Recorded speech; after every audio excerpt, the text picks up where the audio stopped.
रही है, जहां बीती रात एक और हत्या हुई। आपको बता दें कि देर रात स्कूल संचालक की निर्मम तरीके से हत्या कर दी गई। अजीत कुमार की गोली मारकर हत्या कर दी गई। खगौल इलाके में डीएवी स्कूल के पास ये वारदात हुई है। हत्या के बाद बदमाश मौके से फरार है। फॉरेंसिक टीम ने घटनास्थल पर जांच की है, जहां जांच के लिए एसआईटी का गठन एक बार फिर से कर दिया गया है। लेकिन लगातार देखिए राज्य की कानून व्यवस्था पर सवाल उठ रहे हैं। लॉ एंड ऑर्डर को लेकर सवाल उठाए जा रहे हैं कि आखिर बिहार की कानून व्यवस्था कहां है। सुशासन बाबू का अभी तक इस पूरे मामले को लेकर कोई भी रिएक्शन सामने क्यों नहीं आया, क्योंकि लगातार ये कहा जाता है कि बिहार में सब कुछ चंगा है, लेकिन बिहार में फिलहाल कुछ भी ठीक नहीं नजर आ रहा, क्योंकि आए दिन कई बड़ी हत्याएं, कई बड़े ऐसे फिरौती रंगदारी के मामले देखने को मिल रहे हैं, जिसकी वजह से पुलिस की कार्यप्रणाली पर भी सवाल उठाए जा रहे हैं। अब एक और बार से बीती रात आपको बता दें कि एक और बार हत्या के बाद बदमाश मौके से फरार हो गए। बीती रात एक शख्स की हत्या कर दी गई। फॉरेंसिक टीम ने घटनास्थल पर जाकर जांच कर रही है। जांच के लिए एसआईटी का गठन भी इस दौरान कर दिया गया है। ये दो तस्वीरें आपको दिखा रहे हैं जहां स्कूल संचालक की हत्या की गई है और स्कूल संचालक को गोली मारकर बदमाश मौके से फरार हो गए। दूसरी तरफ अजीत कुमार है, यही वो स्कूल संचालक है जिनको मौत के घाट उतार दिया गया। और देखिए राज्य की कानून व्यवस्था कितनी चरमरा चुकी है, वो लगातार हम बिहार में देख रहे हैं। और आने वाले समय में विधानसभा चुनाव है और कानून व्यवस्था के ही माध्यम से बिहार की जो तमाम राजनीतिक पार्टी है वो इस चीज को मुद्दा भुनाने की कोशिश करेगी और सत्ता पक्ष भी ये कोशिश करेगा कि कानून व्यवस्था को किसी तरह से दुरुस्त किया जा सके। लेकिन ये सिर्फ आज और कल की बात नहीं, बल्कि लंबे समय से यही स्थिति बिहार में देखने को मिली है, जो इसकी तस रही है। क्योंकि अभी इस वक्त ये खबर सामने आई, उसके कुछ समय बाद एक और ऐसी खबर सामने आ जाएगी जो हर किसी को चौंका देगा। अब ऐसे में लगातार कई तरह के रिएक्शन सामने आ रहे हैं। इस पूरे मामले पर जोरों के साथ सियासत हो रही है और तस्वीर भी लगातार आप तक साझा कर रही है, जहां स्कूल संचालक की निर्मम तरीके से हत्या कर दी गई। वजह क्या रही, वो कारण क्या रहे होंगे, इस बारे में अभी कोई भी खास रिएक्शन पुलिस प्रशासन का सामने नहीं आया है।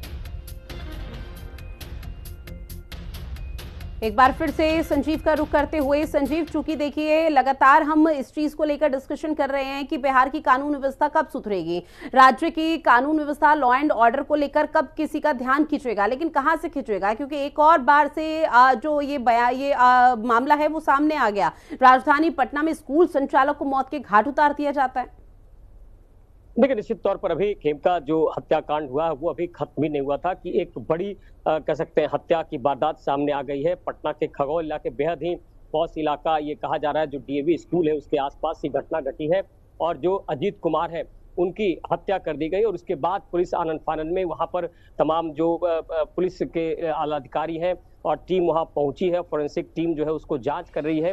निश्चित तौर पर बिहार में जिस तरह से अपराध बिल्कुल बेलगाम हो चुका है और पुलिस का खौफ खत्म हो चुका है अपराधियों में और एक पर एक जो अंजाम दिए जा रहे हैं, इसमें सरकार अब घेरे में है। सरकार लगातार ये कह रही है कि लॉ एंड ऑर्डर जो है बरकरार रहेगा, लेकिन ठीक उसके उल्टे लॉ एंड ऑर्डर को पूरी तरह से अपराधी अपने हाथ में लेकर तांडव कर रहे हैं, खुला अपराध कर रहे हैं और विपक्ष लगातार इस पर हावी भी है। और निश्चित तौर पर जिस तरह से दूसरी हत्या की वारदात सामने आई है, कहीं न कहीं पटना पुलिस के लिए एक बड़ी मुश्किल की घड़ी है और इस ऐसे में अब कहीं न कहीं ये जवाब देना होगा सरकार को कि आखिर जो अपराधी हैं वो क्यों बेलगाम हो गए और इस तरह से अपराध को अंजाम दे रहे हैं। और जिस तरह से जो बिहार के उप मुख्यमंत्री हैं सम्राट चौधरी हो, विजय सिन्हा हो, उन्होंने भी साफ कहा है कि अपराधियों को अब गोली का जवाब गोली से दिया जाएगा। और निश्चित तौर पर अब जो है डीजीपी और एडीजी को जिस तरह से मुख्यमंत्री ने तलब किया था इस पूरे मामले में, अब डीजीपी और एडीजी भी मुझे लगता है कि इस कांड के बाद जितने हिस्ट्री सीटर अपराधी हैं उन पर अब लगाम लगाने की कोशिश होगी। और ऐसे में पूरी तैयारी भी हो रही है कि किस तरह से जो हिस्ट्री सीटर अपराधी हैं, जो लगातार हत्या को अंजाम दे रहे हैं, जो लगातार बड़ी घटनाओं को अंजाम दे रहे हैं, उन तक पुलिस पहुंचने की कोशिश करेगी। और इसके लिए कह सकते हैं कि पूरी टीम भी तैयार की जा रही है।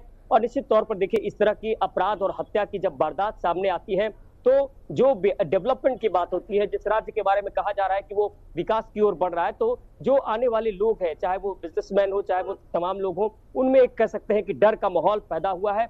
और ऐसे में अब पुलिस के लिए एक बड़ी चुनौती है कि इन अपराधियों से कैसे निपटा जाए। बिल्कुल, फिलहाल तो सरकार को इस पूरे मामले पर किसी तरह की कानून व्यवस्था दुरुस्त करनी होगी। बहरहाल जानकारी साझा की उसके लिए बहुत शुक्रिया संजीव आपका। अब बात करेंगे नालंदा की, जो आपको बताते चले कि नालंदा